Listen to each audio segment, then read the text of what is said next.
When faced with a mathematical problem, there could be several approaches to develop a solution. Mostly we search for an optimal solution, a strategy that takes the locally optimal choice or greedy choice at each stage of process, and this process is known as greedy algorithm. Greedy is an algorithmic concept that constructs a solution piece by piece, always selecting the next piece that provides the most obvious and direct benefit. Through this course, we are going to discuss the concept of greedy programming. We will also discuss the two well-known applications of greedy programming: Functional Knapsack problem and TRIMS algorithm for minimal spanning tree, along with their implementation using Java programming. So without any further ado, let's get started right away.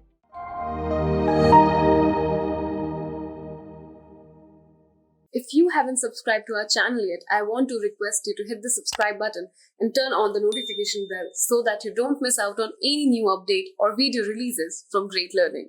If you enjoyed this video, show us some love and like this video. Knowledge increases by sharing, so make sure you share this video with your friends and colleagues. Make sure to comment on the video for any query or suggestions, and I will respond to your comments. Hello everyone. Welcome to this course where I'll be talking about greedy programming. So before moving ahead, let me tell you what is the agenda for the session.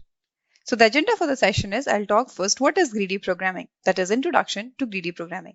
And then I'll talk about the different examples, that is different algorithmic questions which are solved using the approach greedy programming. And then I'll talk about what is the difference between greedy programming and dynamic programming, because these are the two buzzwords which are largely referred when it comes to algorithms. So we'll see what is the difference between greedy and dynamic programming. Then I'll talk about what is fractional knapsack problem, which is one of the application of greedy programming. And then going ahead, we'll also see the program, the coding behind the fractional knapsack problem in Java. Moving ahead, another application of greedy programming will be discussed, that is your PRIMS minimal spanning tree. Minimal spanning tree is solved using the concept of PRIMS as well as Kruskals. So both will be discussed. Then going forward, the implementation of minimal spanning tree will be discussed using PRIMS approach in Java programming. So let's get started. So now let's talk about what is greedy programming, that is introduction to greedy programming. So what is greedy approach to programming? The name itself makes it very clear, that is greedy, meaning when you are greedy about the optimal solution. So greedy programming helps you reach to an optimal solution for any given problem. Why? It helps you reach to the optimal solution because greedy programming follows an approach, that is, it helps or it finds the optimal solution locally, which ultimately leads to a feasible solution. It is a step-by-step process in which at the very first step, the most feasible as well as the optimal solution is selected. Then we move to the next step of the solution. And then there also the most feasible, optimal and feasible solution is selected. Then we move to the next step. Similarly, going forward, we reach to the final step and finally we obtain a feasible and the optimal solution. It might be the case that in some cases we might not obtain the overall optimal solution, but definitely it will be a feasible solution. Okay, and also the advantage of using greedy programming is that may the solution of a given problem is not optimal overall, but locally it would be the best solution possible. For example, if I consider that I have to go from Bangalore to Delhi, okay, and on the way, the restriction is that I should either go via Mumbai or I should go via Hyderabad. Okay, and the final question to this scenario is that you have to find out that path which takes less time to reach from Bangalore to Delhi. Suppose to reach from Bangalore to Mumbai and Mumbai to Delhi, similarly from Bangalore to Hyderabad, Mumbai to Hyderabad and Hyderabad to Delhi. The time taken to go from Bangalore to Mumbai is, 2 hours. Suppose, let's assume from Mumbai to Delhi, suppose the number of hours is 4. From Bangalore to Hyderabad, the time taken is 3. From Hyderabad to Delhi, the time taken to reach is 2. Then from Mumbai to Hyderabad, the time taken to reach is 6. Okay? Now, what will greedy approach to this problem will be? So you have to find out the optimal path, right? As well as the feasible path. So what will be done is in greedy approach, you'll start from one location, that is from Bangalore to Delhi. If you have to travel, you will start from Bangalore. And locally, that is in these two, there are two paths to go out from Bangalore, right? One is this way and one is this way. So among the both path, it will find out which takes less time, because that's our question statement is. That is, you have to find out the path from Bangalore to Delhi, which takes less time. So locally, it will try to find which takes less time among 2 and 3. So 2 takes less time, right?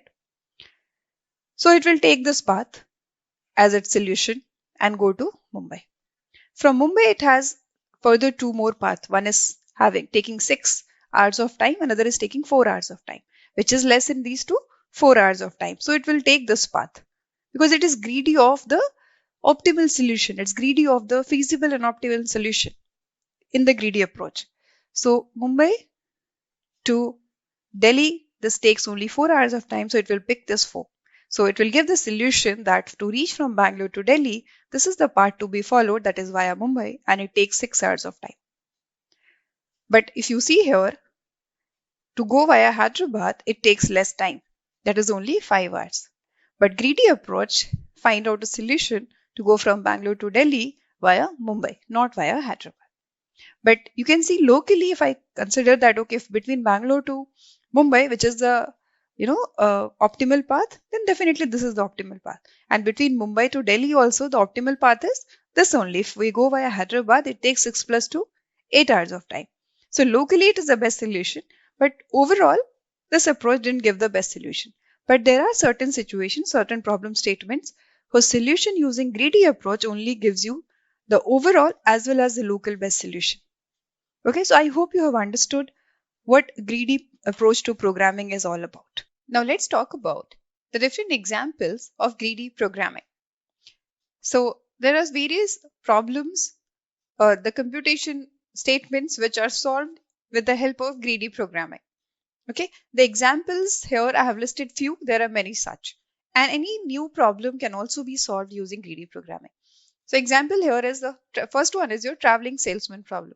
So traveling salesman problem is kind of a problem where a salesman has to visit every city in a cluster or in a group exactly once and return back to the original city or the original place.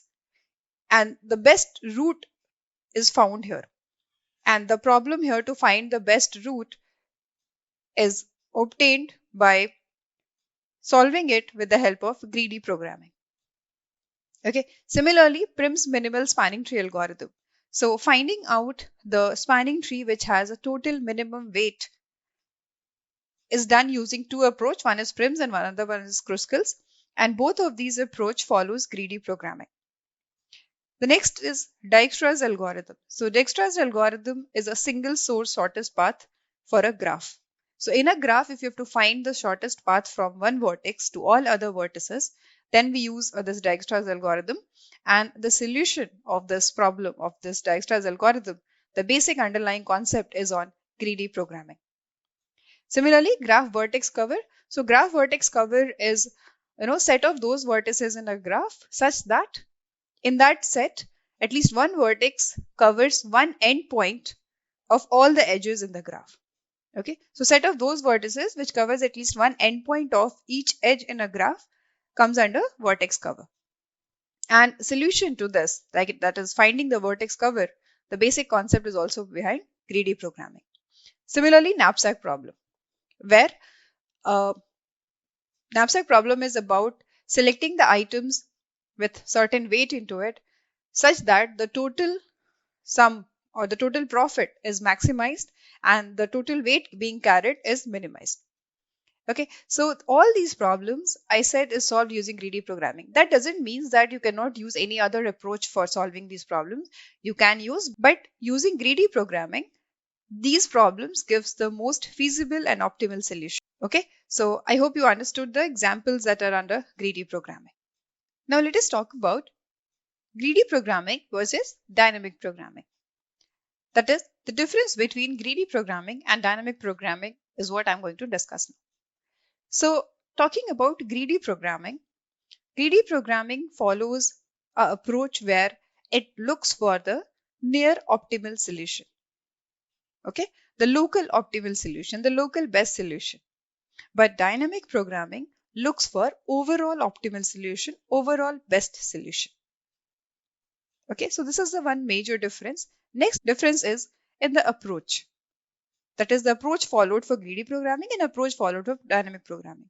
And that difference is that in greedy programming, the previously selected sub-solution is not taken into account into the present scenario. But in dynamic programming, the previous sub-problem solution is taken into consideration in order to find the current best solution. Okay, suppose there are 5 steps in solving a problem. So in those 5 steps in greedy programming, the approach will be that the first step solution will be found. Then second step best solution will be found. Then third step best solution will be found without considering the previous step solutions. And then finally at the fifth step, whatever is the best solution, that becomes your final solution in greedy programming. But in dynamic programming, first step of the problem is solved. Moving to the second step, then what was the solution in the first step is considered in finding the solution at the second step also. Similarly, moving to the third step, the solutions which were obtained, or you can say the sub-solutions which were obtained at step first and second, is again considered at step 3 also. Similarly, going forward. So at the last step, all the previous solutions or sub-solutions which were obtained will be considered, and then final solution which will be given. And that's the reason in dynamic programming, the optimal solution is obtained, the overall optimal solution. Okay. Second difference is that in greedy programming, the overall optimal solution may or may not be obtained. But in dynamic programming, it's always the case that the overall best or optimal solution will be obtained. In greedy programming, all the local solutions for a big subproblem, if I divide the subproblem into parts, then those individual parts solutions will be definitely the best. But in dynamic programming, if I divide a problem into subproblems, then individual subproblem solution may not be the best. Okay. So these are the difference. Again, another difference can be that in greedy programming, there is no much memory utilization. Because in greedy programming, only the current step is focused. The previous steps of the solutions are not focused. But in dynamic programming, to find the current best solution, the previous found solutions are also considered. So you need to memorize the previous solutions, right? So it takes more memory to implement. And as dynamic programming considers all the previous steps solutions to find the current best solution, it is relatively slow. Greedy programming is relatively faster because it doesn't take into consideration all the previous subproblem solutions obtained. It only considers the current best scenario. Okay, so these are the differences between greedy programming and dynamic programming. Now, lastly, I will give us example, and with the help of same example, I'll explain you what is the difference between greedy and dynamic programming. So, if you consider that this is the starting point, suppose this is Bangalore city, and you have to reach to Delhi, and you have to go via Mumbai, or you can go via Hyderabad. Okay. Similarly, this will be the other side for dynamic programming, the same problem I am considering. Okay. So to go from Bangalore to Delhi, there are two routes here. You have to find out which is the best route, meaning which takes less time. Okay. Suppose to go from Bangalore to Mumbai, it takes 2 hours. Then to go from Mumbai to Delhi, it takes, to go from Bangalore to Hyderabad first, right? It takes 3 hours. And to go from Hyderabad to Delhi, it takes 5 hours. And to go from Mumbai to Delhi, it takes 7 hours. Okay. So in greedy programming, what will happen is that if I start from Bangalore, I'll look for the local best solution. That is, in these two, which is the less time taking? 2. So yeah, in these two paths, this is the best solution. So I'll follow this path.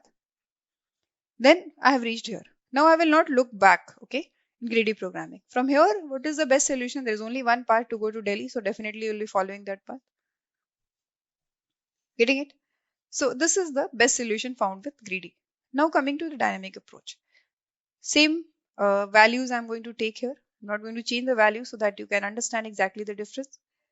And then here, 5 units, 5 hours. So in dynamic approach, what will happen? So you can see here that in greedy approach first, 7 plus 2. So it took 9 hours to reach to Delhi from Bangalore. But there was another best solution also.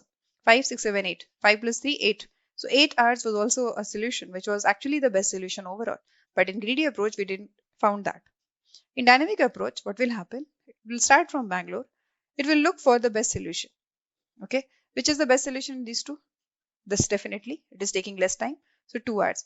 Now after reaching Mumbai, it will also consider the previous steps. So it is knowing that, okay, we have left this path also.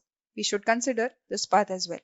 So to go from Mumbai to Delhi, it will consider this path, okay? So 7 hours is taking here. So 7 plus 2, it is taking 9 hours, right? But dynamic programming also will consider the previous subproblem solutions, right? So it will say, check now that, okay, if I would have taken this path, that is 3 plus 5, then what was the total time taken? It was less, that is 8. So dynamic programming will finally give this path as the solution, okay? Not this path, right? So this was the major difference with the example we saw between greedy programming and dynamic programming. Now let's see what is fractional knapsack problem. So fractional knapsack problem is one of the application of greedy programming itself. That is, this fractional knapsack problem is solved using greedy programming. There are two categories of knapsack problem. One is your 0-1 knapsack problem. The other one is fractional knapsack problem. Okay, 0-1 knapsack problem gives the best solution when it is solved using dynamic programming. But fractional knapsack problem gives the best solution when it is solved using greedy programming. So that's the reason I have taken here fractional knapsack problem as one of the application of greedy programming. So what is knapsack problem first? In knapsack problem, what we consider is, so knapsack literal meaning is a sack, okay? So the scenario here in the knapsack problem is that there are certain collection of items. Each item is having an associated weight and associated cost. You can refer cost to be as profit also. Right? Now you have to determine those collection of items. You have to select those items from that whole lot or a collection such that the total weight is always less and total cost or profit is always higher. Fine. So the problem here is that if I consider just weight, that is, I have to select those items from the collection which has less weight, then I will not reach to the most optimal solution. But if I consider just profit, then also I will not reach to the most optimal solution. So you have to consider both weight and cost here, and such that the weight should be always as less as possible and profit should be as more as possible. Now, many such cases where there is no resource allocation done in industries or in any real life scenarios, it becomes a knapsack problem. Few examples are, first one is finding a way to cut raw materials in the least wasteful way. Also, you can refer it as cutting stock problems. So I'll tell you what this cutting stock problem is, that suppose in any industry, when the raw material comes, right, we have to cut that raw material into pieces. For example, cloth. So cloth has to be cut into pieces, or suppose any kind of a sheet, any metal sheet. So a person comes to buy a metal sheet, it has to be cut it into pieces. Similarly, if suppose that raw material is being used in manufacturing, cloth is being used in some other product manufacturing. Then to meet that product manufacturing needs, you have to cut the cloth or the sheet or any raw material into certain pieces. So problem here is that you have to cut those pieces, raw materials, in such a size, such a length and breadth that least or less resource raw material is wasted. Right? And less resource is wasted and your needs are maximized. Your needs are fulfilled. So this is nothing but a knapsack problem, where you have to consider two parameters to reach to a most optimal solution, where one parameter should be reduced and the other parameter should be maximum. Okay, so similarly in cutting stock problem also, which I explained right now, this is the scenario. So any such problem in the real scenario can be applied or solved with the help of the solution which we have for knapsack problem. Now what is knapsack problem basically? So knapsack problem is built behind a story, and that story is that there is a thief who wants to rob a store.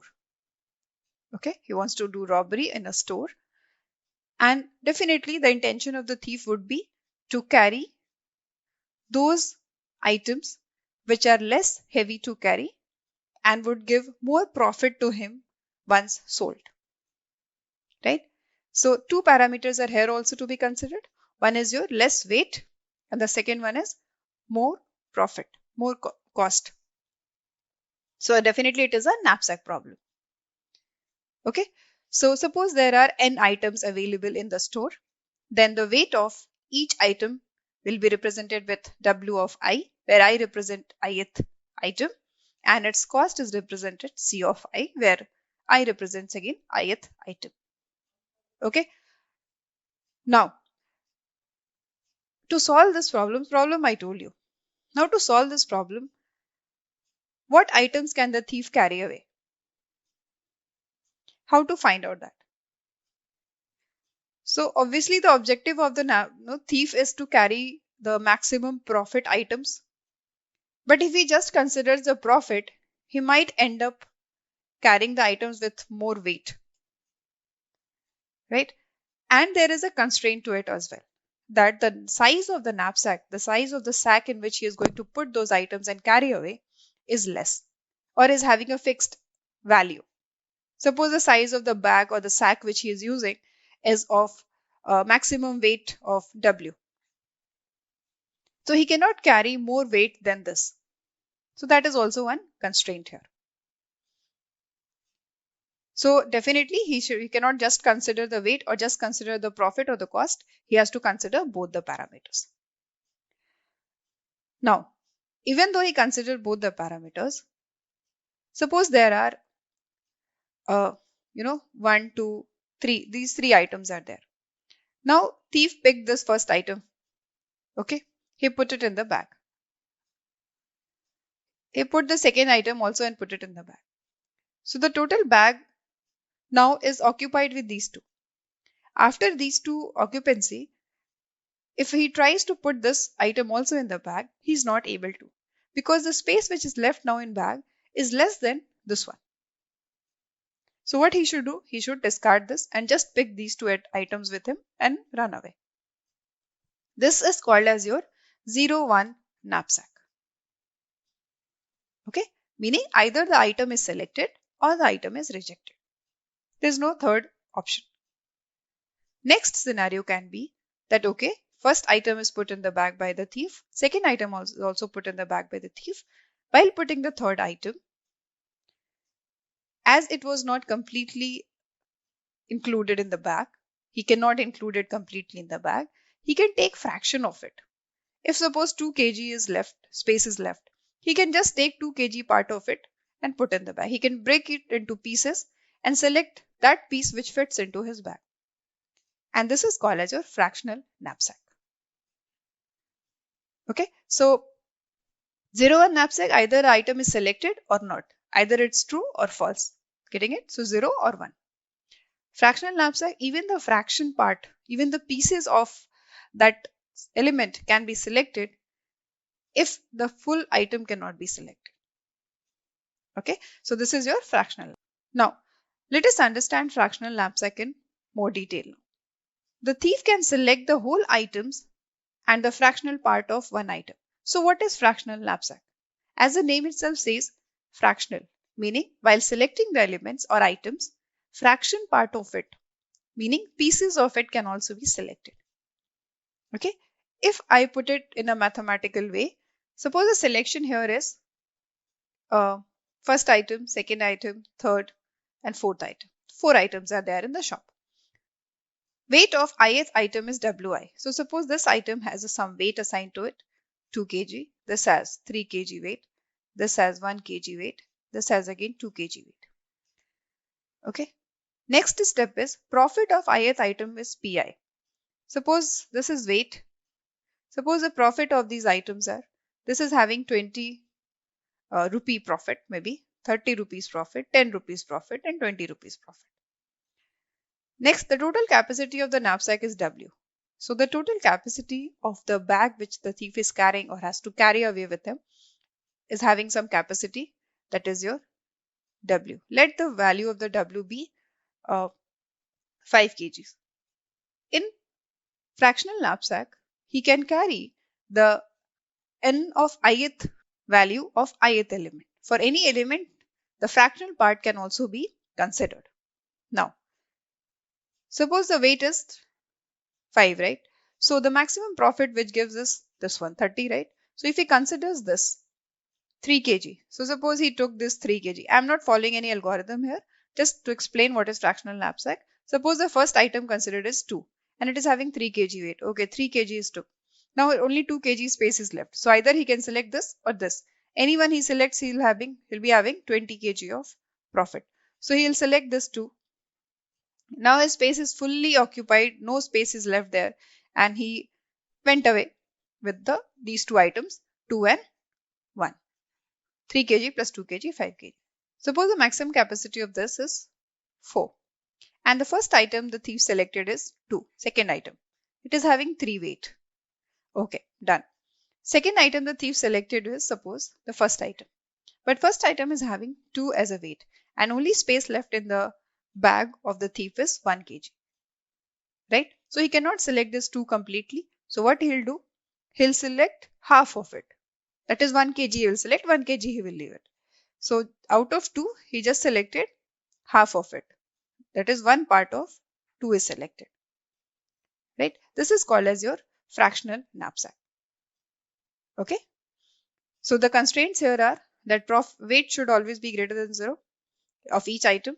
Profit definitely is a cost, so it should be greater than 0. The weight and profit both cannot be negative numbers.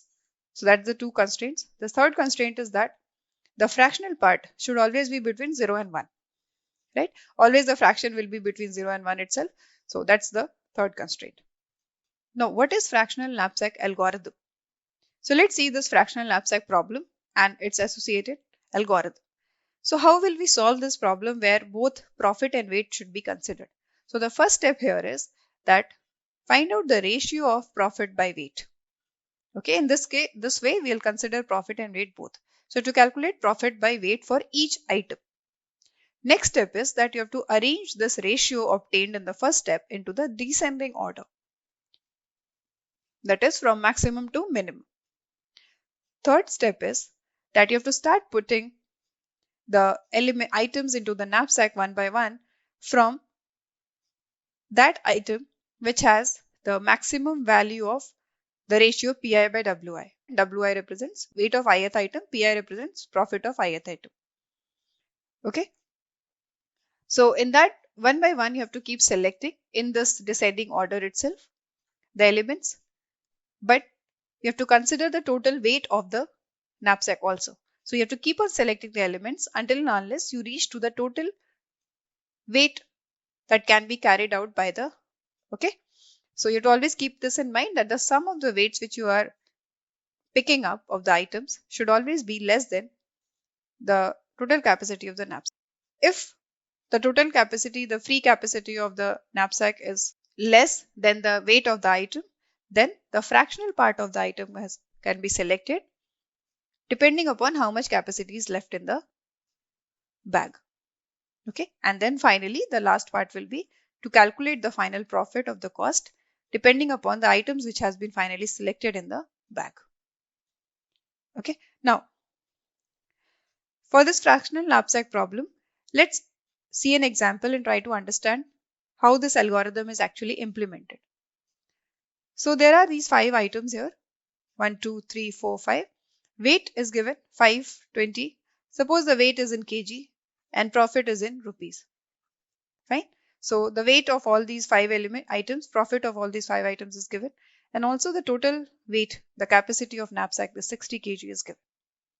So the first step of the algorithm says that you have to find out the ratio of Pi by Wi, right? So profit is 20, weight is 5. So 20 by 5 would be 4. Then profit by weight, 30 by 20. It would be 3 by 2. Profit by weight is what we have to find, right? Similarly, third item, profit is 40, weight is 50. The final answer would be, after dividing these two, 5, 3, 8. So 3, 2, 6. Let's convert this also. 3 by 2 is 1.5. Now this profit by weight, so 50 by 25, this is 2. Then 60 by 30, profit by weight. So this is also 2. Okay, this is your first step. Done. Second step is to arrange these items as per their descending order of their ratio of profit and weight. So descending meaning the highest is your 4, and this is for item 1. So 4 for item 1.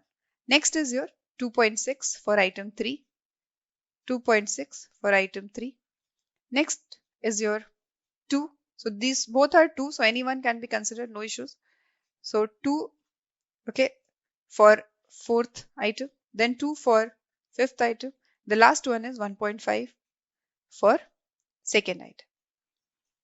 So this is your second step. Third step is you have to select these items now one by one from the beginning. Okay. So the first item to be selected will be this one. Okay. So now here comes the consideration of total weight, that is 60 kg. Fine. So first I'll be selecting the first item. So first item is selected. It is having weight as 5. So 5, initially the bag is empty, right? So initially the value of W is 0. Now 5 kg is selected. So now the weight value will be 0 plus 5, right? That is 5 kg. Still 5 is less than 60. So we'll compare that is 5 less than 60. So yes, it is less. So we will select the next item. That is your third item. So third item is having weight as 15.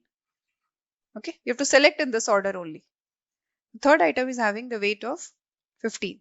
So okay, 15, third item will be selected. Now the total weight is, earlier it was 5, now it is 5 plus 15. So 20. So 20 kg already is selected. Still 20 is less than 60. So we'll proceed ahead. Next element to select is fourth element, which is having weight as 25. So 20 plus, okay, 25 is selected. So now new weight is your 20 plus 25, which is your 45. Fine. So still 45 is less than 60. So I can select more items. Okay. So the next item to be selected now is fifth one, which is having weight as 30.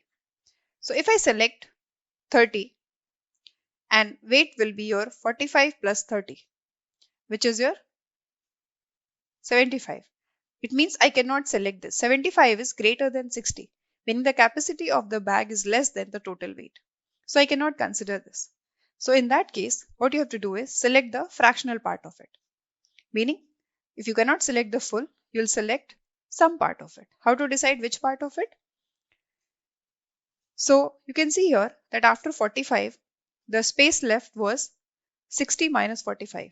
That is 15. 15 kg space is only left. And the weight of this is 30 kg. So you have to select only 15 kg out of 30 kg. Meaning 2. That is half of the weight you have to select. So if you select half of the weight, then your 60 kg weight will be completed. Right? So no more further selection has to be done. This is your step 3. Now the next step, or you can say the last step, is your calculating the profit. So how will you calculate profit? Depending upon which all weights you considered, which all items were picked. So first item was picked, which is having 20 as the profit.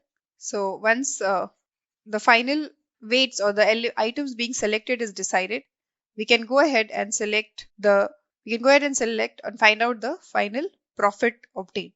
Okay, so these are the items selected. So first item was selected having the profit of 20 rupees. Third item was selected, which is having a profit of 40. Then fourth item was selected, which was having the profit of 50. Then the fifth item was selected, which is having the profit as 60. But fifth item was not completely selected. So definitely profit will also be divided. Okay. So as we selected just half of the weight of the fifth item, the profit will also obtain will be half of it. Right.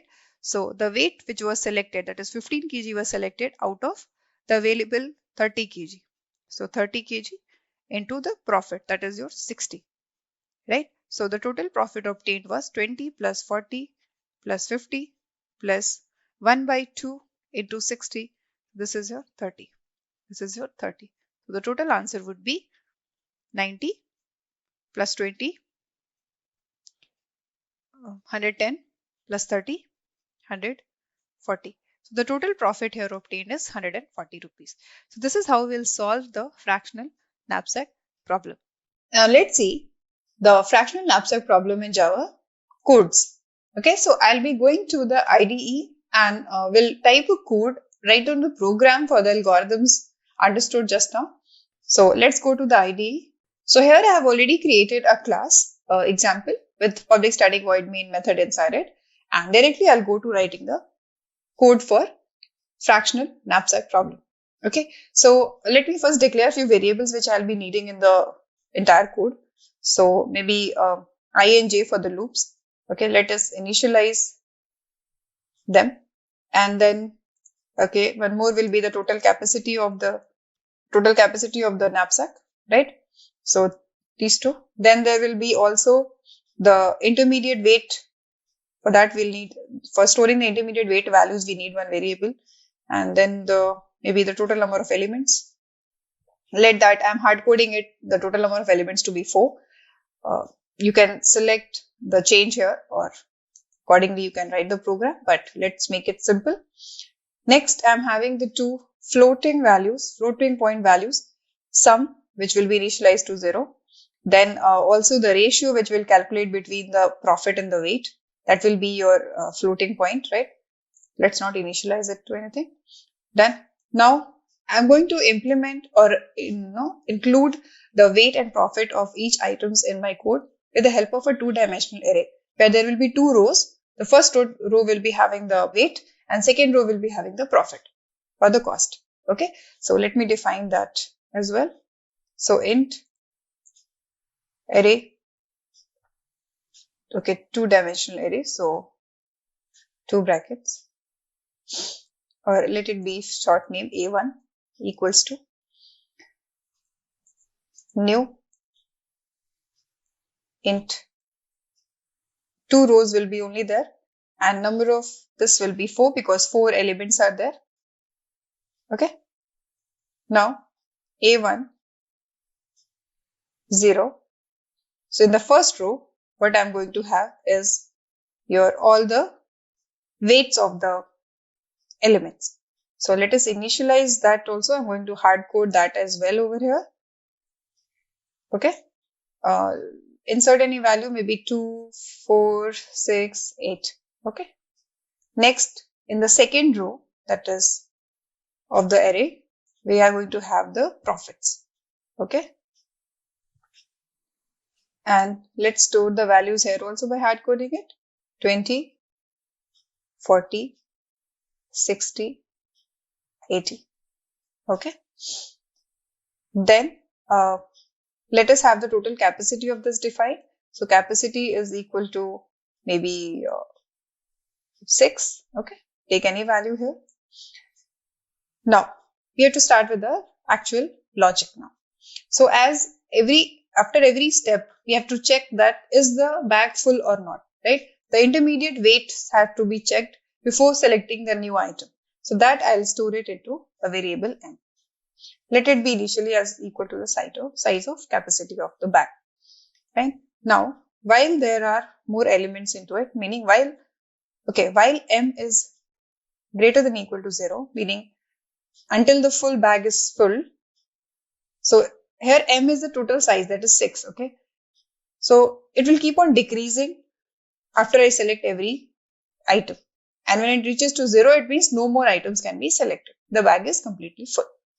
So that's what the condition is I've written here. Let the ratio be also initialized to 0.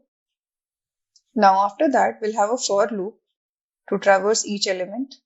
So I is equal to 0, I less than n, I plus plus. Okay. Then we'll check here if the ratio is, so to check if array, A1 of 1 first row, ith element divide by A1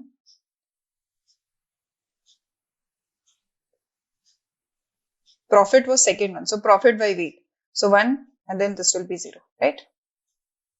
Ith element. This to be included together. Okay.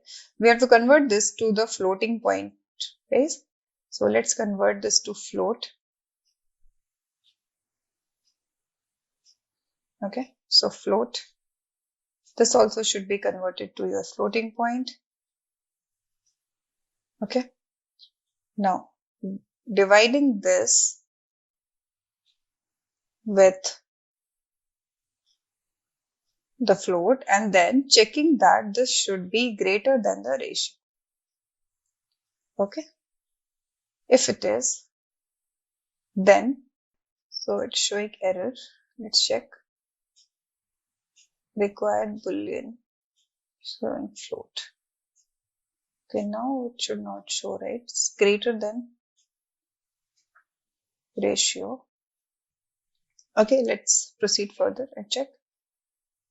Then in that case, what has to be done? That ratio should be equal to this value itself. So I'll just copy paste from here.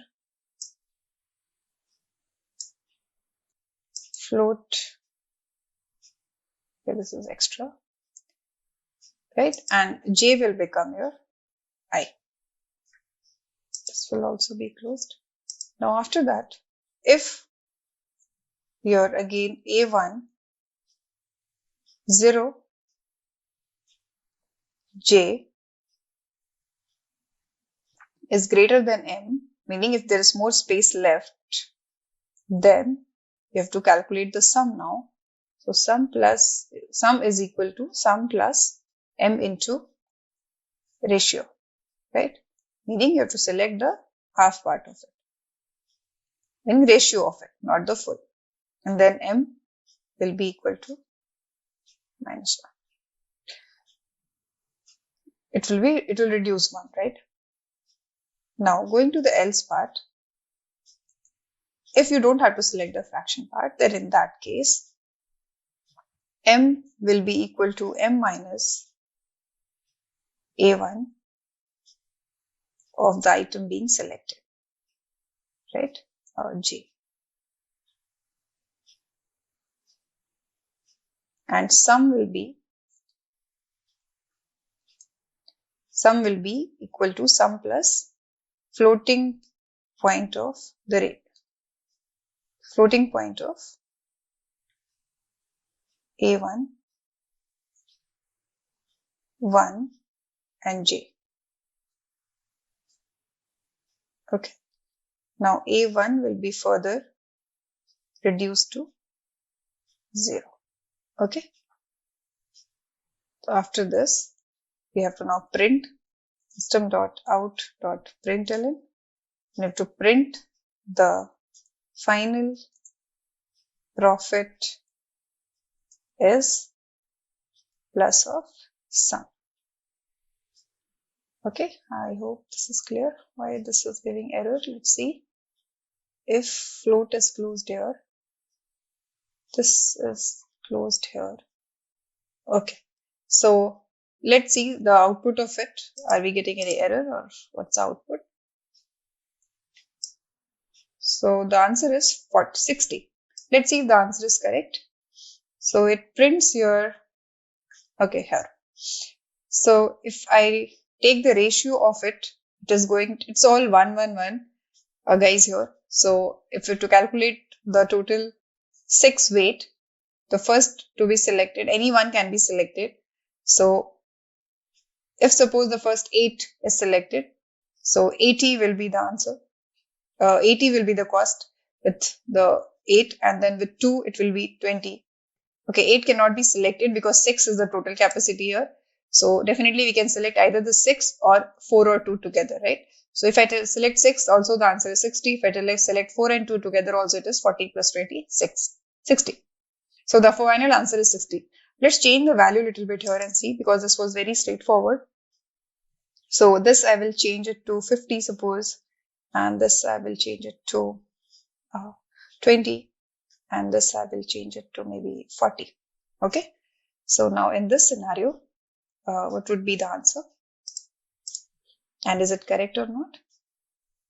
The answer is 70. It means solve it using step-by-step method. What will be the solution for this? And you will end up having 70 as an answer. Okay, so this is how we'll write the code for knapsack problem, fractional knapsack problem basically, where this is the logic which I have taken into consideration. You can use any other logic also. And then here you have to keep a check that while the complete 6 kg is selected, meaning 6, we have to reduce every time when we select a weight until unless it is 0, like there is no more space left in the bag. Till then, you have to keep on selecting the elements, and while selecting, you have to convert first into the ratio. And if this conversion the ratio is initialized to 0. So if this conversion is greater than ratio, then you have to select that item, meaning I will be assigned to J. So J here is being selected, right? You can see here in the next line of code. Selected meaning the sum is being calculated for that element. Okay. And the ratio value is updated with this new ratio, because we have to find out the order in decreasing order, right? So greater value is what you have to find out every time. So next value we have to find out which is greater than this. Right? So this is how this will work. And then if at all fractional part has not to be selected, then in that case, the sum will be straight away the value of the profit value of that element. Okay. That is what is considered here. And then final profit will be stored indefinitely in this variable sum after all the iterations. So this is the output. So this is all about the code for fractional knapsack. Now let's talk about Prim's minimal spanning tree. So before talking about Prim's minimal spanning tree, what is a tree? So a tree is that collection of vertices and edges which is not having any cycle in it. Cycle meaning if you start from a given vertex and follow the alternate sequence of vertices and edges, you should not reach back to the same vertex from where it started. That is called as your cycle. So if a cycle doesn't exist in the collection of vertices and edges alternatively arranged, then it is called as your tree. Now what is spanning tree? So spanning tree is that tree which spans all the vertices exactly once. Okay, and as it is a tree, it should not form a cycle. We construct a spanning tree from a given graph. Okay, so if suppose a graph has number of vertices as v, then in the spanning tree also we should have the number of vertices as v. Okay, if suppose the graph has number of edges as e, spanning tree will have less than the total number of edges in the graph. Okay. For a given graph, there can be multiple spanning trees. More than one spanning trees is possible for any given graph. The only constraint that spanning tree holds here is that all the vertices should be connected. Okay, it should be a connected tree, meaning there should not be any vertex which is left out. All the vertices should be connected. That is, there should be at least one edge between any two pair of vertices. Okay, and the edges has to be selected in such a way that it should not form a cycle. Then you will obtain a spanning tree. Let's see an example here for a spanning tree. How to find out spanning tree. Then I'll come to how to find out spanning tree using Prim's algorithm. So suppose this is the example graph here. Now here I have to find out the spanning tree. So the first thing said was that all the vertices should be covered. So let me draw all the vertices. Okay, A, B, C, D, E and F. I'll draw one more here to tell you that there can be multiple spanning trees for a given graph. E and this is your F. Okay, so first let's consider this part. In this, if I select, suppose I start from vertex A and I select between A to B, I select this particular edge. Okay, between A to C, suppose I select this. I cannot select C to B because it will form a cycle. Then next between these two there is no edge. Between F and E, if I select suppose this edge, having 9 as a weight. Between C to E there is an edge. Suppose I selected this. Between E and D there is one edge. Let's select this. This is one spanning tree where you can see all the vertices are covered and number of edges will always be one less than the number of vertices, as you can see in this example for a spanning tree. So number of vertices is same as that total number of vertices. Number of edges will be always one less than the total number of vertices. You can see 1, 2, 3, 4, 5, 6 vertices are there. And how many edges are there? 1, 2, 3, 4, 5. So this formula holds true. Now coming to the another example of spanning tree. Can there be one more spanning tree? Yes, if you select different edges, different spanning trees you will obtain. So suppose between A and F I select this edge 5. Between E and F I select this edge 9. Between A and C I select this edge 6. Between C and B I select this edge 3. Between C and D I select this edge 7. So all the vertices are covered here and number of edges are one less than the vertices, right? So this is also another spanning tree. Similarly, you can have one more spanning tree. Let's see that as well. So A, B, C, D, F and E. This time I select between A and B, suppose this. Between C and B, if I select 3. Between E and D, if I select 2. Between E and F, I select 9. Between C and A, no, I can't select. Between C and E, can we select? Yes, 1. So yes, this is another spanning tree. So you can see all the spanning trees are different in look, right? But this constraint, that number of vertices is same as the total number of vertices and total number of edges is one less than the total number of vertices in the tree, in the spanning tree. Always holds true. Okay. So this is how we construct a spanning tree. Now what is minimal spanning tree? So the spanning tree which is having the least total sum of weights of the edges, which has the minimal total sum of the weight of edges, is your minimal spanning tree. Okay. To find out a minimal spanning tree, there are two algorithms, two approaches. One is your Prim's minimal spanning tree, another is Kruskal's minimal spanning tree. So these are the name of the two scientists who gave this approach, and the name of these two algorithms is behind their name itself, that is Prim's and Kruskal's. Okay, now let's see with the help of this example how we can find a minimal spanning tree. Okay, so here I'll be using Prim's approach to find out the minimal spanning tree. Then we'll understand the Kruskal's approach also to find out the minimal spanning tree.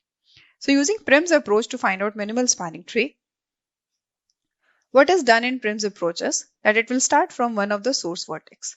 Okay, suppose this is the source vertex. So from here, we will see how many edges are there. 4, 6 and 5. I'm talking about the weights. So B, C and F, 3 vertices are being covered. In these 3 edges, which is the minimum? This is the minimum. So this will be selected. As we are finding the overall minimum weight, so we'll always consider the minimum one. To go now, we have reached to B. To go from B to any other, there is only one path, right? To go from B to C, that is having 3 as a weight. So we'll go here, 3 as a weight. Now to go from C, there are 3 edges, 6, 1 and 7. Among these 3, which is the minimum? To go to E is the minimum, that is 1. So we will select that. Okay. Now we reach to E.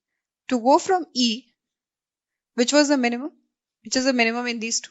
Either 2 or 9 can be taken. So in these two, the minimum path is 2. So we'll go from E to D with the weight 2. Is all the vertices covered? No. F is still remaining.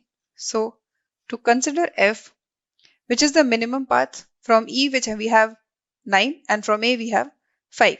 So we'll consider from A to go to this, that is 5. So in this Prim's algorithm, what we are doing is that after reaching to every vertex, we are finding out which is the minimum weight to go further ahead. And to every step, we are finding the minimum weight, and finally we reach to a conclusion of the overall minimum weight, overall total minimum weight. Right? So this is your minimal spanning tree using Prim's algorithm.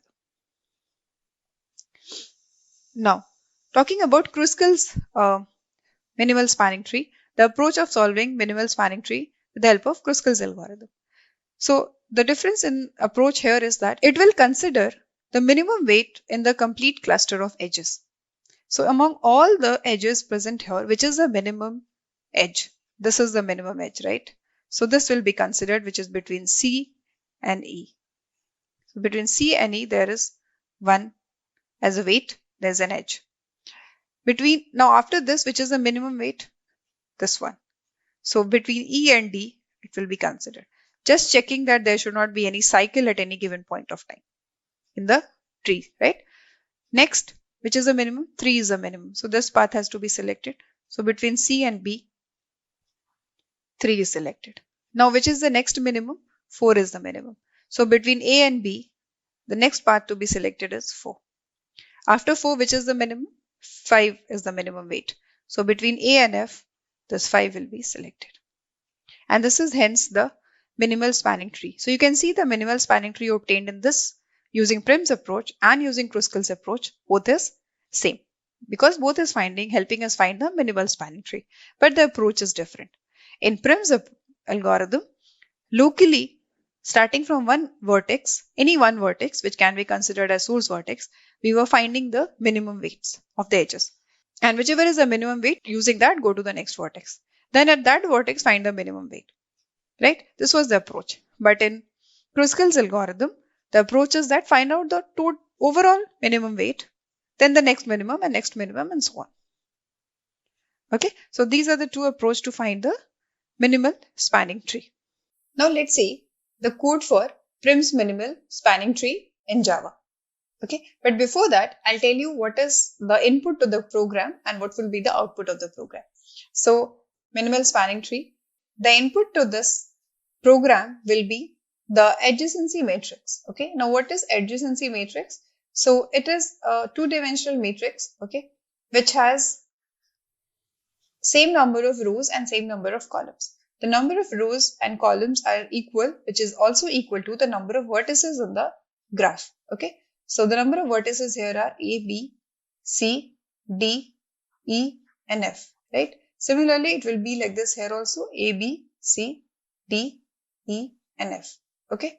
So 6 rows and 6 columns will be there. What will be the value of these? So the value of this matrix will be the weight of the edges, meaning between A to A, there is no connectivity, there is no edge, meaning there is no this kind of a self loop, right? So the value of the two-dimensional matrix for A and A will be 0.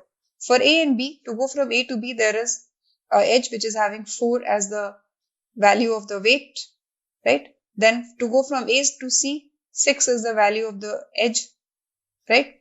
Then to go from A to D, there is no direct path to go to A to D, right? So this will be 0. To go to A to E, there is also no direct path, so this will also be 0. Then to go from A to F, there is a path which is having a weight of 5. Similarly, to go from B now, to go to B to A, there is a path of 4. To go from B to B, there is no such self loop, right? So this will be 0. To go from B to C, there is a weight of 3. B to D, there is no direct edge, so it will be 0. To go from B to E also there is no direct edge, so 0. B to F also there is no direct edge, so 0. To go from C to A, there is a edge 6. C to B, there is a edge 3. C to C, there is no edge. C to D, there is a weight for the edge 7. C to E also there is a edge having weight as 1. C to F, there is no direct edge, so 0. D to A, there is no direct edge. D to B, also there is no direct edge. Then D to C, there is a direct edge having weight as 7. D to D, there is no such self loop, so 0. D to E, there is a direct edge having 2 weight. D to F, there is no such direct edge. E to A, there is no such edge. E to B, also there is no direct edge. Then E to C, there is a direct edge with 1 value. E to D, there is a edge with weight 2. E to E, there is no self loop, so 0. E to F, there is a direct edge having value as 9. Then F to A. F to A also there is an edge with weight 5. F to B, no edge, 0. F to C, there is no direct edge, so 0. F to D, no direct edge, so 0. F to E, there is a edge with weight 9. F to F, there is no self loop, so 0. So this is your adjacency matrix, okay, which is a two-dimensional matrix, and it represents the weight of the edges between the vertices. Direct edge between the two vertices, if it is there, then that weight is considered as an entry in this two-dimensional array or a matrix.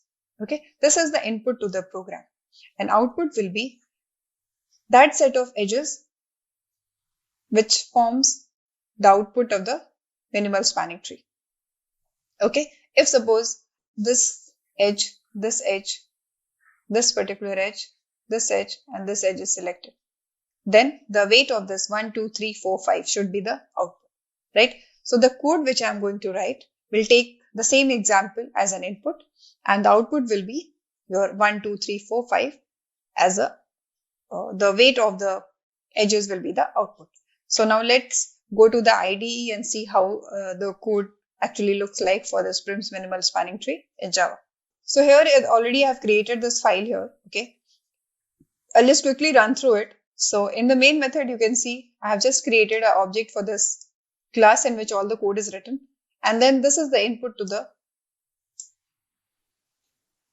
program, okay.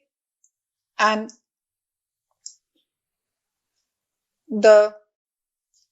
here just the Prim's minimal spanning tree is called, okay, on the given graph.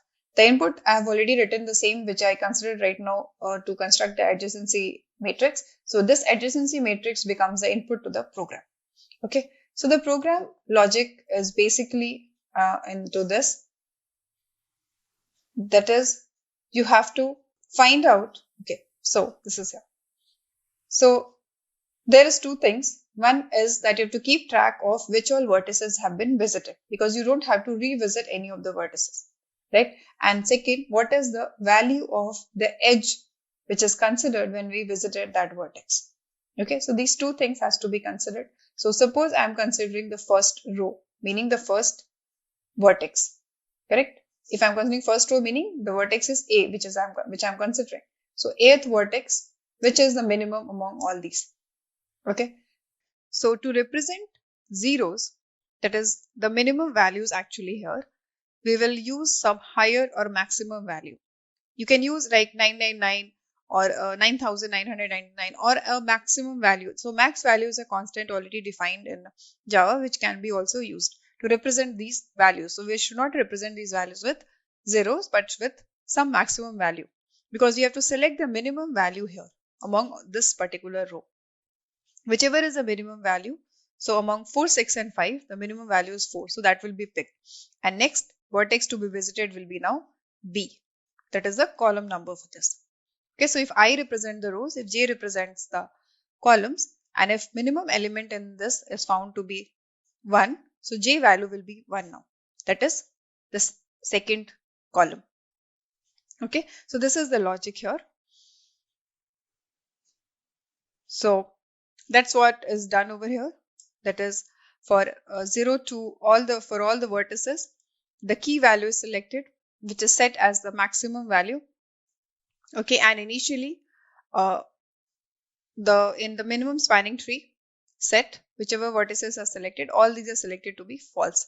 Initially, all the visited vertices will be set as false. Once we visit any particular vertex, it will be changed to true. Okay, so that we'll keep track of that which all vertices are visited and which are not.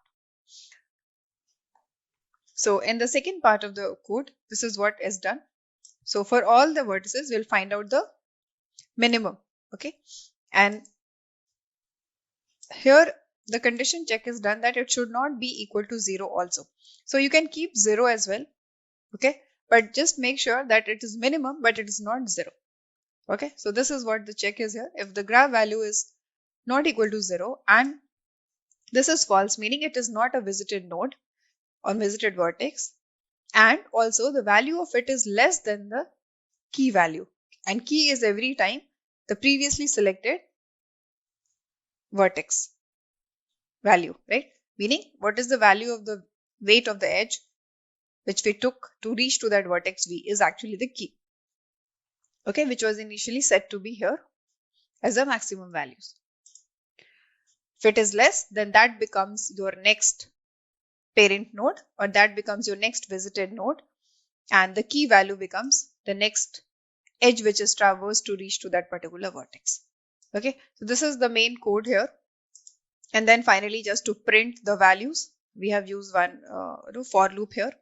So this is all about the complete code of minimal spanning tree using Prim's algorithm or Prim's approach.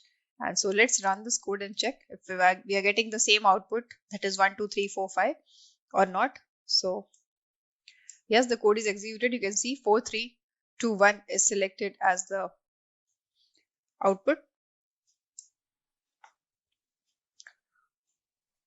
Let's see if it verifies if it is correct output or not. So going to the code again. So here 1, 2, 3, 4, 5 should be the output, right? So 5 is not considered. Let's see why.